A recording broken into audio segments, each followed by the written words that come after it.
Pourquoi Mouammar Kadhafi, le guide suprême de la révolution libyenne, est-il autant controversé? Il est à la fois aimé et admiré par les uns, mais aussi il est très contesté, surtout en Occident. Pourquoi celui qui voulait créer les États-Unis d'Afrique a-t-il été assassiné et par qui? Pour le comprendre, il faut remonter le temps. Mouammar Kadhafi naît dans un monde rural, dans une famille de nomades du désert. Il a seulement 9 ans quand son pays, la Libye, devient indépendant en 1951. Pendant 500 ans, le pays était sous la domination de l'Empire ottoman, et puis en 1911, le pays est envahi par l'Italie, qui en fait une colonie. La Libye devient un champ de bataille pendant la Seconde Guerre mondiale, opposant les forces italiennes et allemandes contre les Alliés. Après la guerre, la Libye est sous administration britannique et française pendant quelques années, avant que les Nations Unies décident en 1949 d'accorder l'indépendance à la Libye. Donc en 1951, c'est le roi Idriss Ier qui s'installe au pouvoir, mais le pays reste toujours sous le contrôle des Occidentaux. D'ailleurs, comme à chaque fois en Afrique, les anciennes colonies demeurent économiquement et militairement colonisées. Kadhafi est un très bon élève à l'école et il dévore tous les livres qui lui passent entre les mains. Adolescent, il écoute avec ferveur le président Nasser, le président égyptien, qui parle à la radio. Il est subjugué par cette icône du nationalisme arabe. Il se met à lire beaucoup de choses sur la Révolution française, sur le communisme de Karl Marx, sur la révolution de Mao Tse-tung, et il comprend vite que son roi Idriss est la marionnette de l'Occident. Il y a même des bases militaires américaines en Libye et le pétrole est exploité par les USA. D'ailleurs, le pétrole coule à flot dans ce pays de seulement 1 million d'habitants à l'époque. Kadhafi voit bien que la Libye est pillée et que ses richesses ne profitent pas au peuple. Quand il entre dans l'armée, il est révolté d'être dirigé par des militaires anglais. Il ne veut pas être soumis à l'Occident, alors il va fonder une cellule de résistance qui va s'appeler le mouvement des officiers libres. Tout bascule en 1967 pendant la guerre des 6 jours. Le roi Idriss refuse d'aider les pays arabes en guerre contre Israël. Kadhafi est alors très choqué. Il le vit comme une trahison de son roi envers les Arabes qui sont en guerre contre Israël. Alors 2 ans plus tard, en 1969, Kadhafi renverse le roi libyen. C'est un coup d'État très rapide, sans aucune résistance. Tout est plié en à peine 2 heures et aucune goutte de sang n'est versée. Kadhafi a seulement 27 ans et son ambition est immense. Dès son arrivée au pouvoir, il ferme les bases américaines et il prend le contrôle de la quasi-totalité du pétrole libyen. Son grand rêve, c'est d'unifier les peuples arabes. Alors il va commencer par une alliance avec l'Égypte et avec la Syrie. Kadhafi est nourri par les discours enflammés de son héros, le président égyptien Nasser. Il voyait dans le panarabisme bien plus qu'une idéologie. Il y voyait une destinée, une renaissance. À ses yeux, l'union des peuples arabes, libérés du joug colonial, était la seule voie vers la puissance, le progrès et la dignité. Il se lance dans une course effrénée vers l'unification. Il multiplie les tentatives de fusion entre son pays et d'autres pays, comme par exemple l'Égypte, le Soudan, la Tunisie ou la Syrie. Mais son obsession, c'était vraiment l'union avec l'Égypte, qui est le berceau du panarabisme. Le président égyptien Nasser était un mentor, était un modèle pour lui. Mais la mort du Raïs en 1970 et l'accord de paix qui a été signé entre l'Égypte et Israël en 1978 vont briser net tous ses espoirs. Kadhafi, trahi et furieux, dénonce la capitulation du président Sadat, le président égyptien qui a signé la paix avec Israël, et il va rompre définitivement ses relations avec l'Égypte. Les autres tentatives d'union vont se heurter à des obstacles insurmontables. Il y a de la méfiance entre les dirigeants arabes, il y a des rivalités historiques, il y a des intérêts divergents, que ce soit la Tunisie de Bourguiba ou le Maroc de Hassan II. Tous vont se méfier de Kadhafi, cet électron libre imprévisible et ambitieux. L'échec cuisant de l'union avec le Maroc en 1986 va marquer un tournant. Kadhafi réalise que le rêve pan-arabe n'est pas pour tout de suite. Kadhafi va lancer en Libye une révolution qui va s'appuyer sur 3 piliers: nationalisme, socialisme et islam. Il propose une sorte de troisième voie entre capitalisme et communisme. Il va rédiger son livre vert dans lequel il détaille sa vision de la politique et de la démocratie. Il va d'ailleurs s'inspirer en cela du petit livre rouge de Mao Tse-tung en Chine. Kadhafi veut mettre le peuple au milieu du système politique libyen. Il instaure la démocratie directe avec des comités populaires. Ce système est connu sous le nom de Jamahiriya, qui veut dire l'état des masses, et qui présente les caractéristiques suivantes. Suppression du Parlement et des partis politiques parce que Kadhafi les considérait comme des obstacles à la vraie démocratie. Et installation d'un congrès général du peuple au niveau national. Ces organes étaient censés permettre aux citoyens de participer directement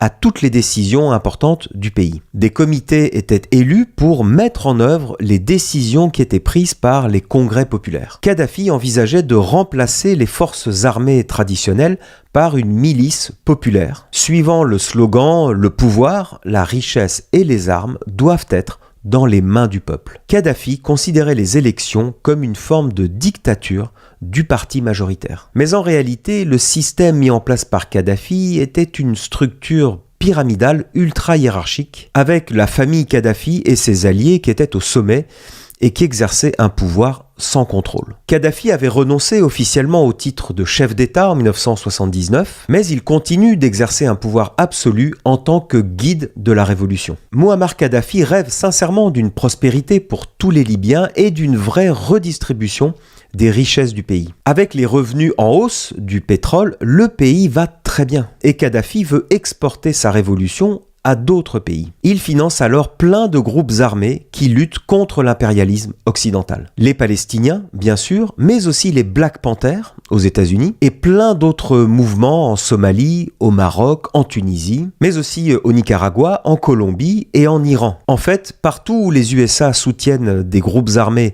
pro-occidentaux, Kadhafi va financer les groupes opposés. Il frappe un grand coup quand il va négocier avec les autres pays producteurs de pétrole la baisse de la production, ce qui fait mécaniquement exploser le prix du pétrole au niveau mondial. La conséquence, en 1974, c'est que la Libye devient un pays encore plus riche que la France en revenus par habitant. L'éducation publique est gratuite, tous les soins de santé sont gratuits aussi. Kadhafi va créer des garderies, des maisons de retraite et des logements corrects pour tous les Libyens. Le pays est entièrement alphabétisé et la priorité est donnée à l'éducation des femmes. Il disait que les femmes sont plus respectées en Libye qu'en Occident. Il allait même jusqu'à se glorifier d'être le premier dirigeant arabe à être un féministe. La population libyenne passe très vite de 1 million d'habitants à 6 millions d'habitants. Il rebaptise l'État libyen sous le nom de Jamahiriya, qui veut dire en quelque sorte la République du peuple. Il se proclame guide suprême et il fait tout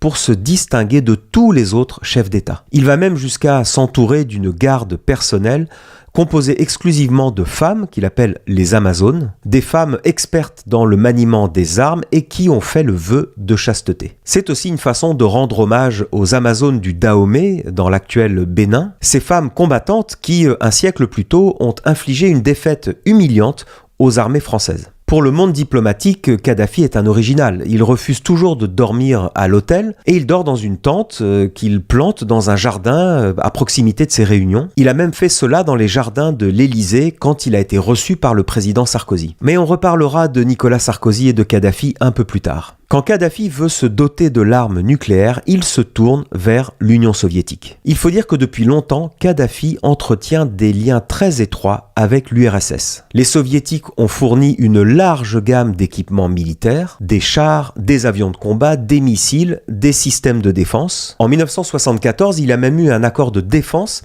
entre la Libye et Brejnev qui garantissait une assistance militaire en cas de conflit avec la Libye. En 1981, les soviétiques ont même construit en Libye un réacteur de recherche et ils ont fourni beaucoup d'uranium. Tout cela a fortement déplu au nouveau président américain Ronald Reagan, qui va alors demander à la CIA d'éliminer Kadhafi et de salir son image auprès de la presse. En 1986, les États-Unis iront même jusqu'à bombarder le quartier général de Kadhafi en Libye. Ils vont déverser des tonnes de bombes et les enfants de Kadhafi vont être blessés. En fait, la CIA a bien failli tuer Kadhafi lors du bombardement de son quartier général. Kadhafi va alors se venger de cette attaque 2 ans plus tard. En 1988, un avion américain qui relie Londres à New York va exploser au-dessus de l'Écosse. C'est le fameux attentat de Lockerbie qui tua 243 passagers et l'enquête va vite mener à des responsables libyens. Mais ce n'est que 15 ans plus tard que Kadhafi va accepter la responsabilité de l'attentat en versant une indemnité de plus de 2 milliards de dollars aux familles des victimes. Mais Kadhafi continuera d'affirmer qu'il n'est pas responsable de cet attentat. Face à la pression américaine, Kadhafi est de plus en plus isolé, y compris dans le monde arabe qui se divise de plus en plus face à la pression occidentale. Il faut ajouter à cela que le prix du pétrole a été divisé par 4 pendant cette période, ce qui appauvrit la Libye. Les pays arabes n'iront pas autour de la table autour de Kadhafi. Il sait alors que le panarabisme est à l'arrêt. Il va donc décider de mettre de côté le panarabisme et il va aller vers le panafricanisme. Mais les USA ne le laisseront pas mener sa lutte anti-impérialiste. Et en plus, l'Amérique veut clairement mettre la main sur le pétrole libyen. Mais tout va basculer en 2001. C'est le 11 septembre, les tours jumelles s'écroulent et le président Bush lance sa grande guerre contre le terrorisme. Il envahit l'Afghanistan et l'Irak. Kadhafi va voir Saddam Hussein tomber en à peine quelques jours. Le président irakien est capturé et pendu avec les mains derrière le dos. Le guide libyen se dit qu'il pourrait bien être le prochain sur la liste. Il va donc changer radicalement de stratégie et comme au poker, il y va au bluff et il se rapproche de l'Occident. Il condamne les attentats et il offre son aide aux Occidentaux dans leur lutte contre le terrorisme. C'est un revirement stratégique très audacieux. L'Occident est en quête d'alliés dans la région et lorgne sur le pétrole libyen. Les États-Unis, la France et la Grande-Bretagne s'engagent alors dans un dialogue prudent avec le guide libyen. Kadhafi veut prouver sa bonne foi et va faire des concessions majeures. Il renonce publiquement à son programme nucléaire et chimique, il démantèle ses armes de destruction et il va céder une partie de son pétrole à l'Occident. Ces gestes ouvrent la voie à une normalisation progressive. Les sanctions internationales sont levées, les relations diplomatiques sont rétablies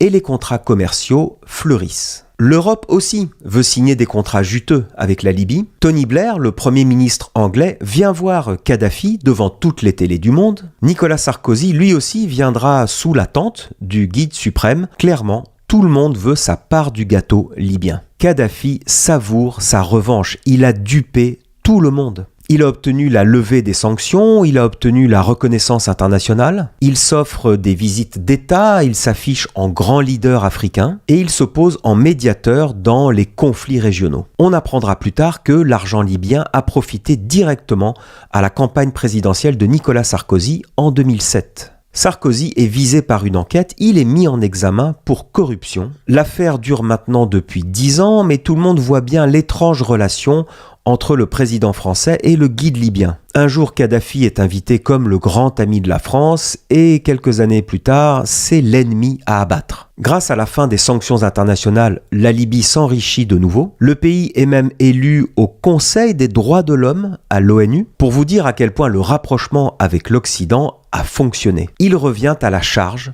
contre l'Occident. Il menace de nationaliser le pétrole libyen pour le donner au peuple directement. C'est une véritable gifle pour les USA qui commencent à comprendre le petit jeu de Kadhafi. L'année suivante, c'est le moment pour lui de concrétiser son plus grand rêve, son grand projet, l'union des peuples du continent africain, les États-Unis d'Afrique. À Addis Abeba, en Éthiopie, Kadhafi prend la présidence de l'Union africaine. Et c'est là qu'il dit que l'Afrique doit s'unir ou mourir. Kadhafi appelle à constituer un seul gouvernement africain, une seule armée de 2 millions de soldats, un seul passeport, plus de douanes et surtout une seule monnaie unique pour tout le continent. Il reprend ainsi le vieux rêve du président du Ghana, Kwame Nkrumah, qui a consacré sa vie à unir l'Afrique. J'ai d'ailleurs fait une vidéo sur lui et son projet d'États-Unis d'Afrique.